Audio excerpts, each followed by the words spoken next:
So Joseph and Lori Croft have been working together building Celtic Croft and raising 7 children for 21 years. All the kids at one point or another have worked in the business, and 3 of them still do. Joseph and Lori's company, again, is the Celtic Croft, and they're one of the Brimacombe Capital portfolio companies, so I'm super excited to have them here. If you couldn't tell, this is the husband-wife team. And also, if you couldn't tell by the clothes, some of the clothes that Lori's wearing here, or my St. Patrick's Day kilt, that's where I got that. So the Celtic Croft has Celtic wear both for men and women, and they'll tell you a little bit about that background. Then I go on to the walls there. Next one down is Dan Lee. As of December of this year, so just recently, Dan joined the board at Highland Bank. And Dan has been at Highland since 2009, where he joined as a special assets officer. And then over the years, he's also been very involved in acquiring, managing, and repositioning commercial real estate. And so Dan's background is both in banking and commercial real estate. Dan is one of my brothers-in-law today. So Dan, welcome. And then Rick Wall. Rick is the CEO at Highland Bank, a role that he served since 2000. Prior to that, 1990s, he did join the bank, has done a variety of other banking-related experiences since then.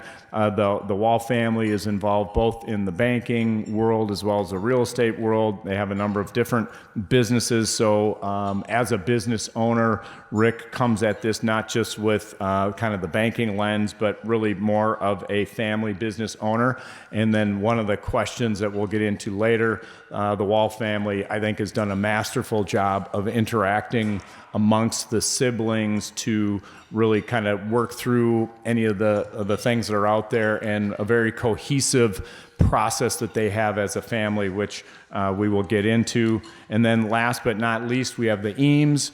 Eddie Eames is, if you couldn't tell, I know they're both very handsome, but Eddie's the son. And anyway, Eddie is the Chief Revenue Officer at NTC, National Theater for Children. And Eddie literally grew up in the business, joined the business, and then has been moving up through the ranks at the business.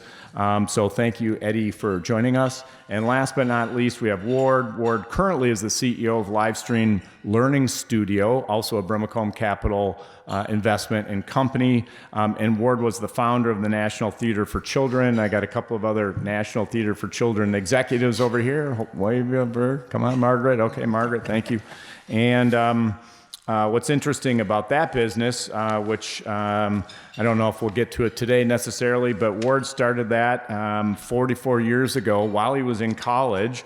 And over the years, they have served over 25 million students at over 60,000 schools. So National Theater for Children has done an amazing job with their company over the years, and now doing some cool stuff with a digital subscription model, which is the business that I'm involved in. Okay, so that was a quick background for everybody.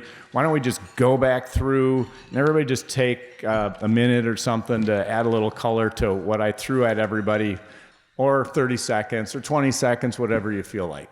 And Lori, we're going to start with you. Ladies first. Ladies first.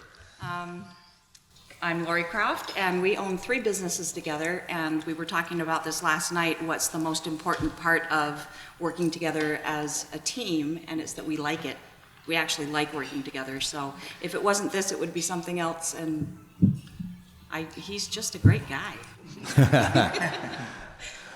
Well, that's a big lead-in, Joseph. Okay. Well, to add to that, we love working together, and as a topic for family business on our way here, we were talking, if you don't like working with your family members, you should probably find something else to do for everybody to get along. It works because we like it, and if we didn't, then we'd probably find something else to do. And then just as a side note, kind of the number 3 person of the trifecta is your daughter, and so the family part is real. Very, very real. 3 of our kids still work with us, the oldest and the 2 youngest. And Corinna is my right hand. She's the other half of my brain. I don't know what I'd do without her, and right now she's home running the business, so. And then also, I've told them this, but just as a side note, they are some of the most interesting people I've ever met. They have some crazy and interesting hobbies and side businesses and so forth. So if you want to hear anything beyond the Celtic crop, these are wonderful people to know. Thanks again for being here. All right, Dan, how about you? What would I fill in? Yeah, give us a little color commentary. You got the whole aviation part of the story, which is kind of interesting, and then the family business. Yeah, I met my wife actually through aviation. We were both airline pilots. She was at Sun Country, and I was at... Actually, I'm going to lean into the mic a little bit. I was at United There you Airlines up until 2001 after, the terrorist attack. We made it a couple of years, and they furloughed a bunch of people, and I was one of them, and we were investing in small commercial real estate projects. And so at that time I met with Rick's dad, Fred, and just tried to understand how we could take it to another level. And it's been a lot of fun, and there's been a lot of learning we've done with this company or this family.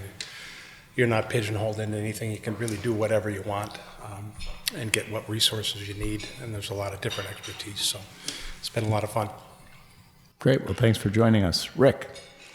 Yeah, thanks, Rick. I've known Rick since he was a little boy at Piper Jaffray back in the day, and our affiliation's been great, not only as a board member for him, but as a part of his investment fund.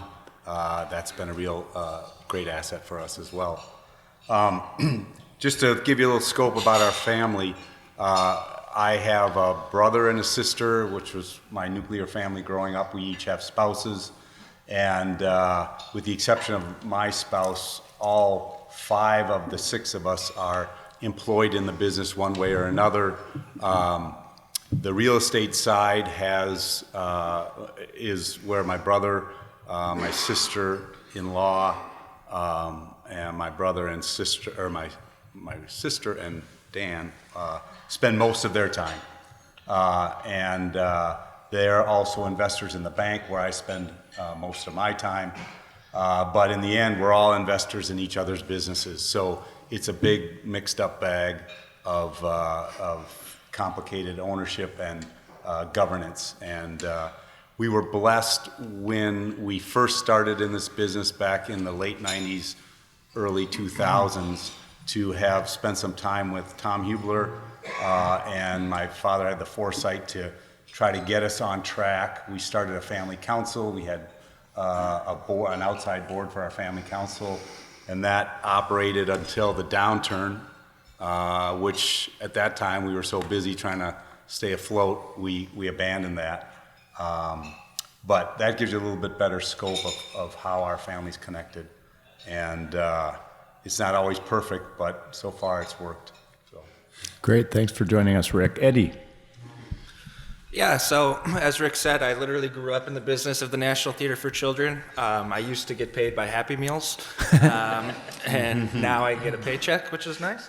But with our business, we are nationwide. We go into schools on behalf of corporate sponsors throughout the country, and then from family side of the business, my father started it, my mother's involved, my aunt's involved. When I first came into the business, I actually reported to her, and my cousin also worked for it for a while. So we've had a lot of people in the family working in it. And it's great to have somebody who will work for Happy Meals, I'm telling you. It makes for a fun day when the family is there. So yes, I have been running this company for 44 years until I turned it over to my wife and our president and started working, trying to build a live stream version of our live theater business. And I've spent the last 18 months working in that area. And it's been also exciting and fun to separate and look back at the business when I'm not there day to day, but still part of the management.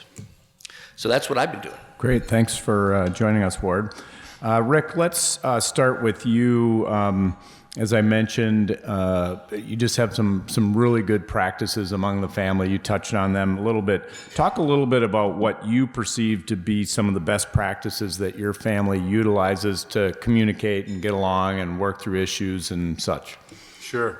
Well, as I mentioned earlier, we had a great start with my father, who had perspective to try to get us somewhat aligned when we started. And so starting with Tom Hubler and our family council, even though that didn't persist, it did create some ground rules that we've been able to work with going forward. It's been a number of years. It may be time for retuning that, as back then all of our kids were either not born or were infants, and now our kids are in college and starting to graduate. I'd say one of the things that has worked really well for us recently is during the downturn, things were changing so fast. You got to make decisions. You need to have decision makers available. So my brother and my sister and I started a weekly phone call, and we've kept that up through today. So that allows us to clear issues early on in the formative decision-making stage, as opposed to, well, we made a decision and here's the answer, and somebody's surprised to find out what we've done. Like anything, it doesn't always work, but it's certainly been a better opportunity for us to have good communication early, and we're going on about 13, 14 years of having that. I guess one of the other things I'd add is we have tried to, in terms of compensation, benchmark our compensation to market rates. And when it comes to bank compensation, for instance, that's pretty easy because there's a lot of third-party data out there that's available. When you get into activities that are not as widely benchmarked, like real estate development and some of the other things that are part of the real estate business, that gets tougher. But that's been our goal all along, is to compensate based on market rate, not based on family status or who's the best looking child in the family. Who is the best looking child? Who is it? Is it you, John, or Liz? Well, it was me until Dan came in, and now he's usurped me. So. All right, Dan, that's a good segue. Family businesses take on their own life, potentially alienating people, tough to come in from the outside, a lot of pressure. Should someone even join a family business, or what did you think about when you decided to go into the family business? I fortunately had a lot of experience with the family before I started to go in. I thought there was enough room, enough area to try something for a short period of time. If it didn't work out, you could try something else. I would say yes. It's all in all, it's been a very good experience. I would do it again. It affords you a lot of opportunities that you wouldn't normally get. There's a lot of challenges that are, although they can be difficult at times, you learn from those as well. So I think I've grown as a person. I know a lot more about business in general because we do so many different things, and it's the nice thing about it is we're not pigeonholed. We have done some really diverse things throughout the 20 years I've been here. So yeah, I would do it again. Great. All right, Ward, we're jumping down to you. Which is harder, to have a family member as a tennis or a business partner? Well, actually, it's very funny because almost all the time when my wife and I play tennis, and then they learn that we also run a business, they always say, which is harder.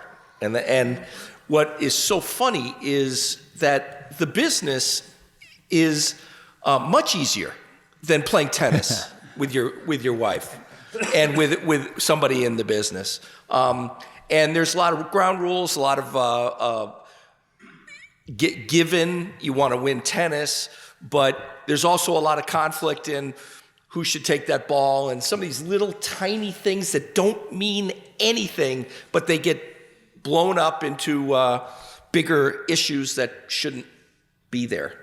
And so I'd say tennis is harder. All right, speaking of tennis, Eddie, to you, do you play tennis with your father? I have, but I prefer playing pickleball with them. All right. So as the family dynamics change and potentially there are transitions of family members out of the business, what do you miss or what do you think you will miss as these kind of changes happen over time? Yeah, so as I mentioned when I first came into the business, I actually reported to my aunt, and she recently retired a couple years ago, but we became very, very close, a lot closer than I think we would have been if we didn't work together. But just overall, just, as Ward has mentioned, he's working a lot on the live stream learning studio portion of the business, and so, just the closeness that we have become, he's been a mentor, and so as he kind of starts to transition, I know that I will miss that, but I think the other big part of it too of having family start to transition out is, of course you trust your coworkers and things like that, but having that family dynamic, that family trust, that family support is just a little bit different than just having regular coworker support. So I know that is just a piece as well. All right, Lori, coming down to you, how hard is it to be both a mother and a boss? And maybe which one's tougher? Depends on the day. At first, it felt like once my kids started growing up and, working in the business with us, that there was no separation to that. So it was very difficult for me to say, okay, this is what I need from you, and it's not the same thing as do your homework. Corinna and I, our oldest, have really worked through that. We've kind of grown up together in it. And for the most part, she's taught me how to be a mom and a boss. And when I can't do the boss part, she does. Yeah, she does, doesn't she? She does. She's Yeah, better at it than I am. Well, I don't know about that, but I can say that she definitely will grab the reins on occasion for sure. Joseph, you two talked about liking working together when you came up. Talk a little bit about how important that is to you to like to work together. Yeah, I kind of jumped the gun on my question during the intro. But yeah, I think it's crucial to like working together. In our years of traveling for business and in our own experience with our kids, we've seen couples that don't like working together and they end up being miserable and they make everyone miserable around them. Our daughter's husband for a while worked for us, and we finally had to strongly encourage him to get a different job because it was not working. So we like working together, and we would find something else to do if we didn't like working together. That's what works for us. Well, and you can feel that in the company, that you all enjoy working with each other. Yeah. Okay, so a couple of things. I have a bunch of questions. Maybe there'll be an opportunity to have you chime in. I'm not sure, but there's a lot here. Usually I try to finish at 1.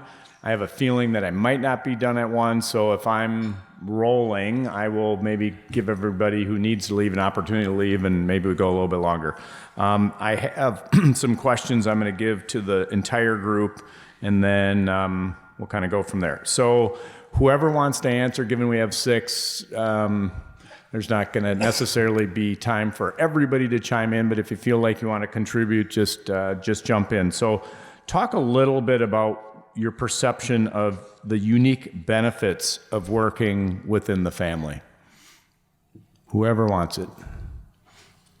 I think Eddie nailed it. It's the trust. Being able to trust that we're all working together for a common goal. Yep. You're in it as a family and as a business. It's both. For our kids growing up in the family business, there was a unique benefit for them because they had an automatic job if they wanted it. We put them to work and we paid them what was fair for them at the time, and they didn't have to go flip burgers. Did they get a Happy Meal? Yes, they did. They did.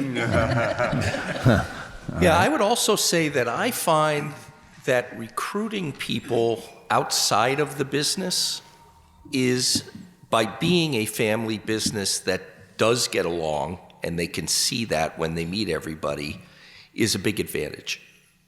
And some people may disagree with that, but I find that at least our small family business, that the cohesiveness, the values that are clearly communicated cause, in my opinion, the right kind of people to want to work for us and with us. All right, the flip side of that would be handling conflict. How do you all handle conflict?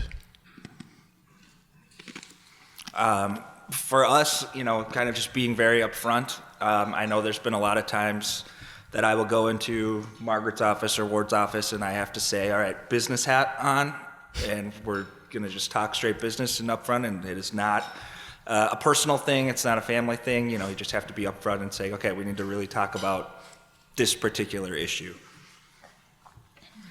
And the other side is you got to put the family hat on when there's family issues that you got to deal with, but not have the two be blurry in anybody's mind. And for us, we walk away and we come back to it. So if we don't have conflict often, but even with the kids, if there's something that we just cannot. Too many emotions too many involved. emotions, we just walk away. And come back to it. Yeah, and I think something that's worked for us is, as I said, that weekly call has helped reduce that element of conflict, but it does give us a way to routinely return to an issue to continue to resolve it. And we've had some issues that have taken a couple of years to resolve, and we chip away a little bit at it each week to try to get to some resolution. That's worked for us. Yeah, I have to agree with that. It's routine communication. Try to reflect back to just general business practice if you have to, if it becomes math. You have to move across some of those lines to make people happy, but generally just keep it as a business and be consistent in your communications with things like that until they do get resolved, because sometimes based on the nature of the family members and how we see each other, they can take a long time to resolve. Everybody has an entrenched position, and I want to just make sure that we come up with something that works as good as we can for. I'll just add one people. short thing that is, I think, humorous and also creates some conflict sometimes, is the employees and the people that we work with assume that Margaret, my wife, and I know exactly what each other are doing and that we agree on everything all the time. And so that there's a lot which we don't talk about at home, and we deal with it in the office. And so sometimes somebody will come to Margaret and just assume that she and I have had the discussion and the things are resolved in that way, and the same with reverse. And that does create conflicts every once in a while. There's not a lot to do about it other than just reminding that we're two different people and we don't just always discuss everything at home all the time, because we don't. Ward, I'd say I think it's only the single people that think you and your wife always agreed. Good point. All right, so I think maybe the greatest fear or concern would be you're sitting around the table at the holidays and, it's just the business is overshadowing everything. How do you keep things like the holidays happy when maybe there's a little bit of friction or dynamics in the business? Well, I'd add something we did at one point. We had a family retreat. We ran it for about, I think, 15 years, and it started off as basically a business meeting. And we went through all the things that were going on in the different businesses and presentations, and in a room covered with, shades covered. And then my sister-in-law, who's here, Patricia, said, we're going to these nice places, let's have some fun, and let's just do the business meeting at home, which was a great idea.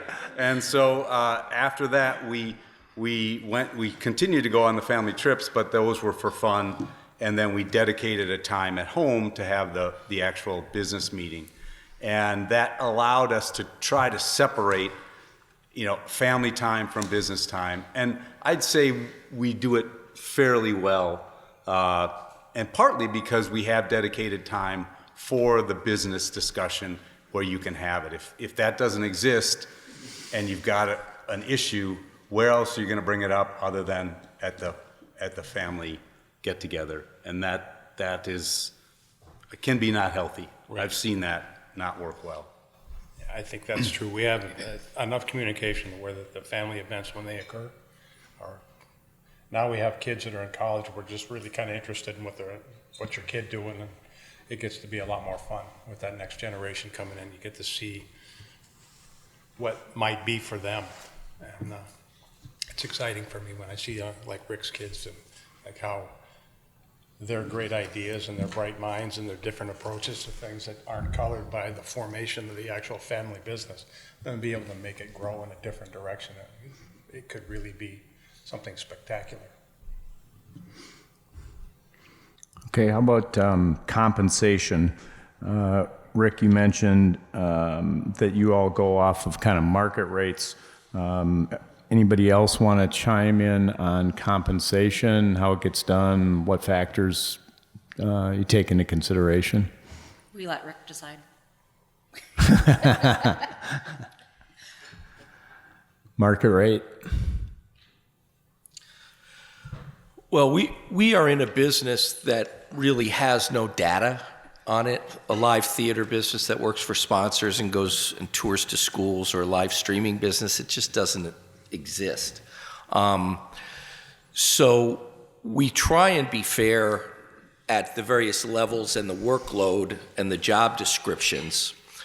But I gotta say that Eddie's kind of special, and he has a special place, and he is sitting on boards and on decision making that someone in his experience grade would not, because he's not a family member, and therefore has more responsibility, and therefore we take that into consideration. It may not just be money, it may be vehicles or other things that can be supplied, but I am not a complete believer that the family member just do market rate and leave it there. There's a lot of sweat equity, there's a lot of time that a family member is in the business, talking about it, being part of it, that an employee that goes home and isn't. So that's my take on it. Not a lot, but a little bit. I'd say, Lori, it's interesting to find out that Rick determines your comp, because he's on my comp committee too, determining mine. So now I know why you and I are both here. There's probably something funny to say about that, but I don't even know which direction to take it. So we'll let it just kind of sit. All right, so Ward, you brought up sweat equity. Should that count? How do you gauge what it is? Who gets it? So just the whole kind of general topic of sweat equity. I can speak to that, I'm sorry. Please, Yeah, please, because I don't know. Part of it, we do have sweat equity. I mean, we sponsor deals, we go find them, we run them, we finance them, we do a lot of that. So on the banking side, yeah, we have to make sure that everything is market rate. We do look at some of the fees, the external fees and things like that go along with real estate deals, and make sure they're in line with what you would pay anybody else. But we are the sponsors, we're the personal owners of it, so there'll be a difference in compensation based on that. There's also a different risk profile for those as well, because you'll be the person first in line for the good things and the bad things. So yeah, there is a difference from one side of the house to the other. I also think that sweat equity has a relationship to risk taking. So as an example, my brother, who's involved in the live stream business, he worked for eight months getting that thing set up and helping without getting any pay at all. And then when there was a time to have a position and have pay, I believe that has to be part of the thought process, that his sweat equity for 8 months comes into play. It's not the only thing, but it is a thing. He took a risk.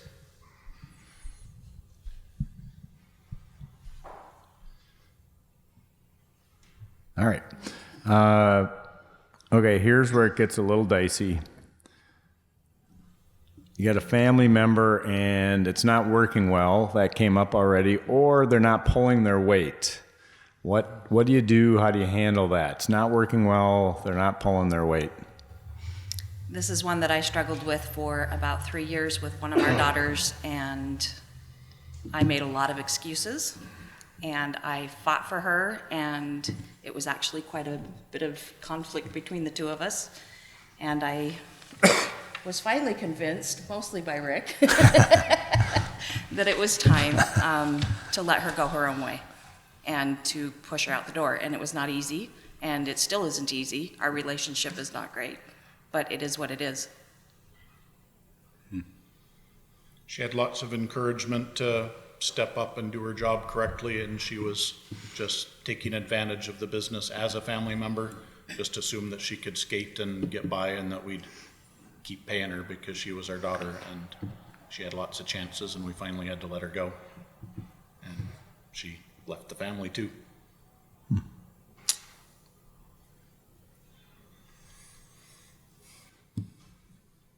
In the real estate business, that's kind of a self-selecting solution, because if you're not making your real estate project work, you are going to be broke, and then you're not going to have any comp. So that kind of takes care of itself. And on the banking side, we've got an outside board of directors and so forth. So their role would be to address that issue if it were to come up, which no one's told me it has yet. But Well, I will say that I don't know what to do. It's a tough situation, and we luckily have not had that. I haven't fired Eddie yet, or my brother, and it's sometimes you feel that they're not doing the job, whether it's somebody telling me I'm not doing the job, or my wife, or we haven't had a separation because of that.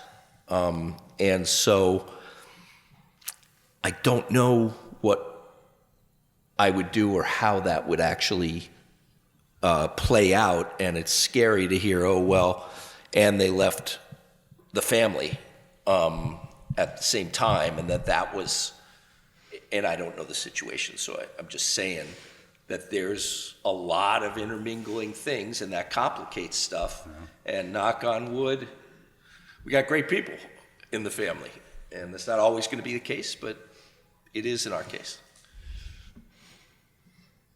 Well, things can definitely be dicey.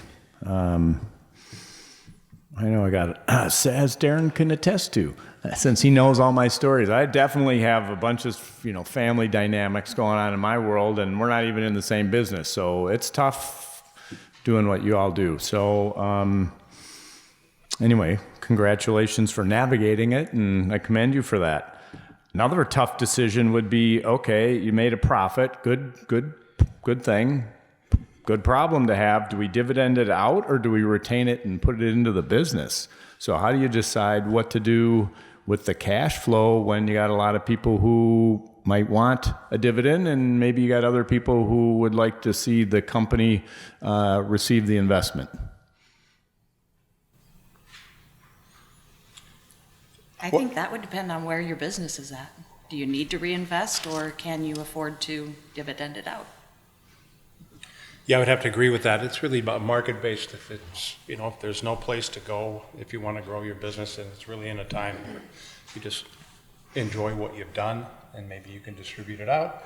If there, you think there's opportunity to make a strategic growth in anything, then of course you're going to have to retain some earnings, and you have to. I think what we do is we just rely on the business heads, the people that are sponsoring the deals, to make that decision. It just makes it easier if you just trust what they're doing. we have enough of each of our own individual deals where we don't really have to rely on each other to make sure that happens. It is nice when it all comes together, but I don't think that trying to make the decision for somebody else is very helpful. Yeah, and I would add, I think Dan's right. At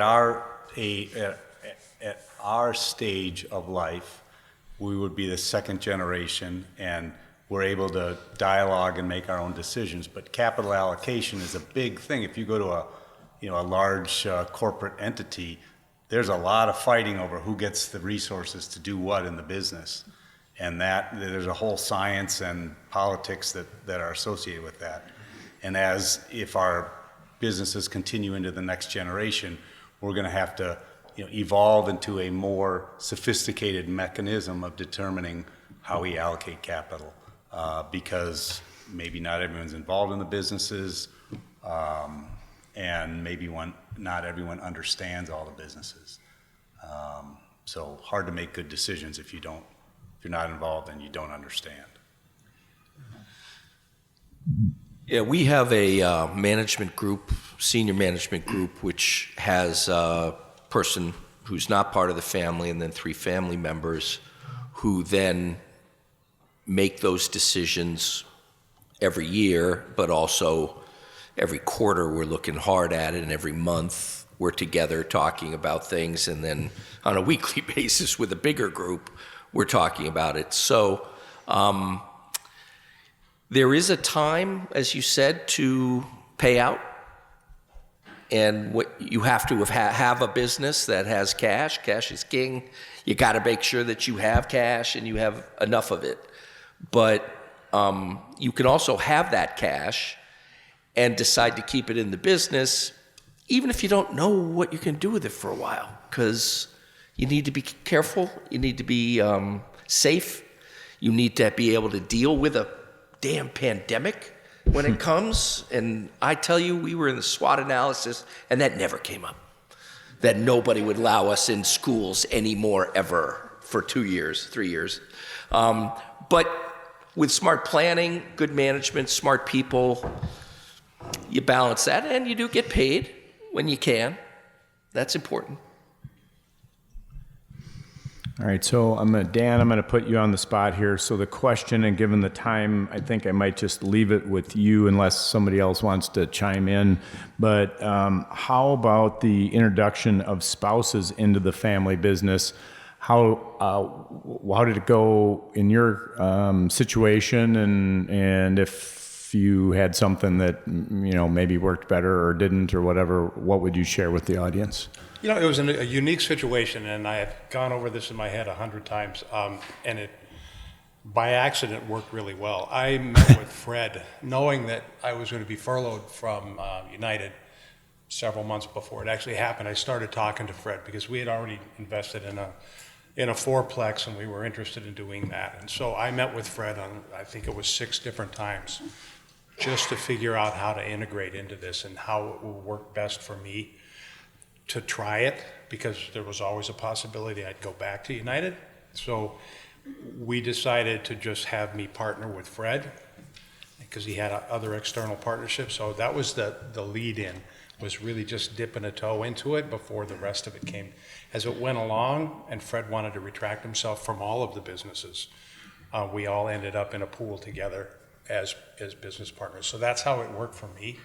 I think it worked really well because it was a clear understanding of where I was going to be in the group before I got there. So I liked it that way, just solid communication with somebody who can actually help you get involved.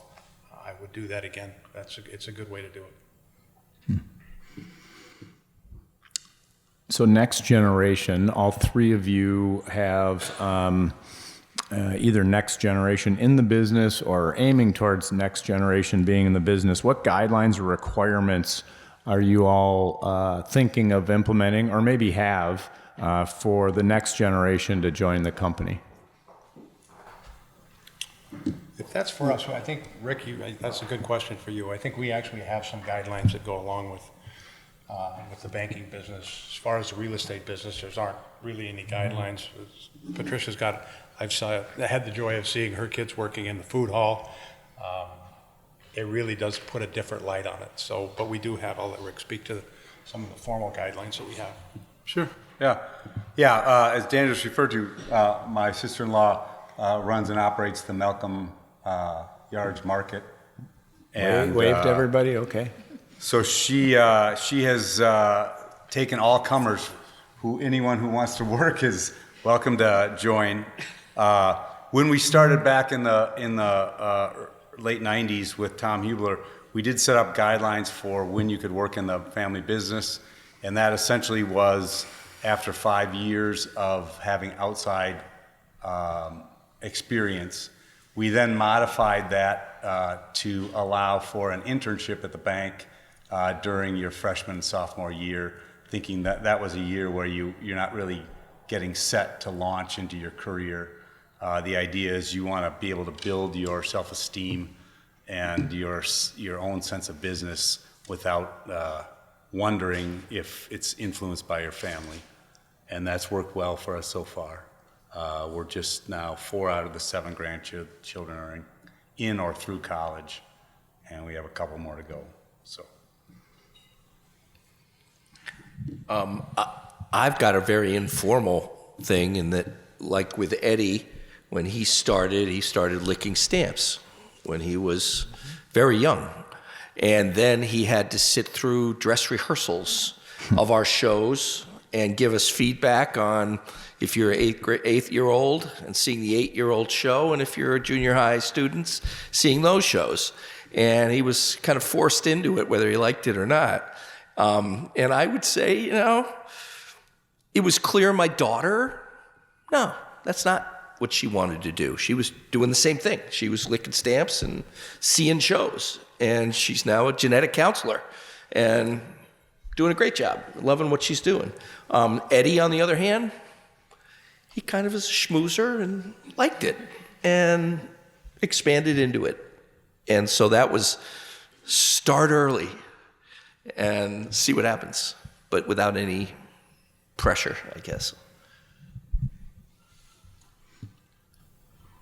That is one of the things we've learned is with 7 kids, you have to let them go their own way. And if they want to go with us, then that's great.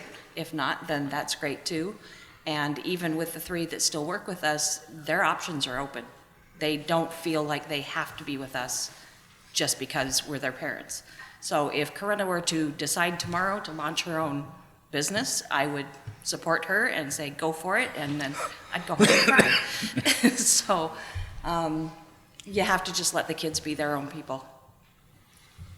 Yeah, and speaking as the kid, from my point of view, there was never any sort of pressure that felt on my part that I must join the family business, that I, am next in line, that this is what I want, have to do. It is more of, luckily brought up and it turned into something that I wanted to do.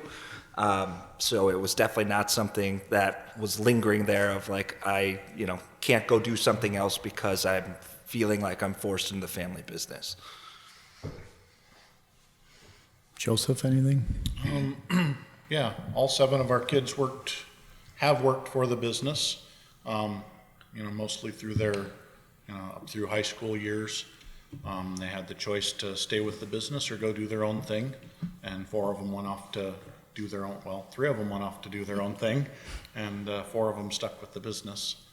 And, as kids, there were some mandatory labor involved. But the ones that have stuck with us, they like working for the family business, and they're with us for as long as they want to be. Great. Dan, you were going to say something? Nope. Okay. All right. So it is 1. I'm going to just ask 2 questions, 2 more. I have a couple I'm going to skip here, but I just have 2 more. So if you can stay for just a minute or 2, and we're going to do these lightning rounds. So kind of short and sweet and to the point, but I want to hear something from everybody though. Okay. So like 30 seconds or less on an answer. What is one final bit of advice that you would give somebody who's either involved or thinking of getting involved in the family business? Over-communicate. Over-communicate, all right? I think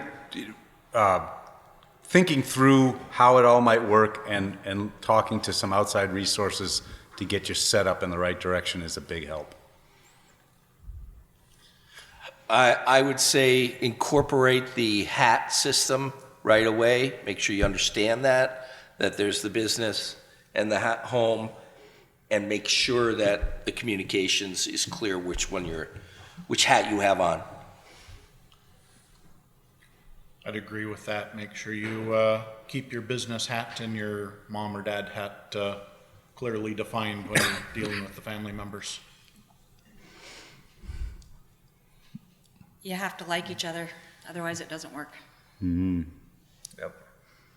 I would say for those who are thinking about entering it, similar to kind of what I just saw, don't feel like you have to enter it because it's a family business. Make sure you want to do it and are going to be passionate about it, and not do it just to make mom and dad happy. All right, same format, kind of lightning round, quick, short, easy answer. In terms of kind of summing up today's conversation, what's one key takeaway that you'd like to leave with everybody?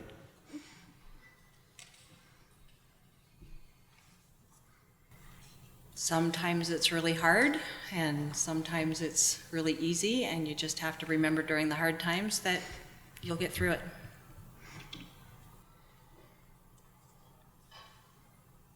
I would kind of echo that and say, if you keep in mind the long-term benefit of working as a family, it helps you get through the short-term problems, of which those will arise. You will have them, and if you communicate, you have a chance to get through them, but they will come.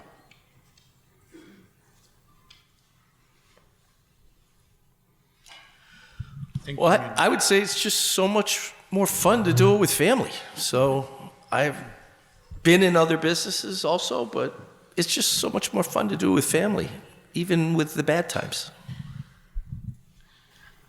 With the kids growing up in the business, we did a lot of traveling together for business, went to places that we wouldn't have otherwise, and made a lot of memories. So that was a lot of fun to involve the kids in the business and take them with us when we traveled. Yeah, I would echo that too. That there's a lot of trips and even going to meetings or going to client pitches that were very rewarding. Going there with my father rather than just maybe by myself or with a coworker. It was it helped bond us closer than we were before I started working in the business. Dan, anything you want to add there? Yeah, I would echo what everybody said. It's a nice positive experience. There's going to be challenges along the way, but you have the successes and failures you get to share with people that you're around a lot. And I think I've mentioned it a couple of times. It's really it's a super cool feeling to see everybody's kids start to have an idea of how things work, and I like that a lot. It's been worth every struggle to see the kids start to grow up and have their own opinions about how things work. So that's a unique experience. All right, the last announcement of the day is if you brought your parking ticket in, Heather's sitting out at the table out front. We'll give you a sticker. You put the sticker on the front, and you hold it up, and it scans it. Last time, there were a couple people who left and didn't get their sticker, but anyway, you want to put a sticker on the front side of your parking ticket, and that will get you out. So when you buy the clubby lunch, you get the lunch and the parking with the attached garage. That's fabulous. And then Heather's sitting out at the table, as I mentioned. Minneapolis Club has been a wonderful partner for me all these years. If anybody's interested in membership or doing events here or just learning about what the club is about, there's Heather. Wave to everybody, Heather. Anyway, they've been a fabulous partner for me, so thank you very much. And then I guess I lied one more, which would be Malcolm Yard. Wave your hand. Anybody wants to do an event there? Club E did a happy hour there like maybe a year ago or so-ish. And they did an amazing job, and it's a wonderful venue. So anybody who's interested in that can go over there and get additional information. Last but not least, we got the March 9th, the double header. We got lunch here, and then hitting the Irish Titan event that night. You can see Darren about that. So let's give the panelists a round of applause.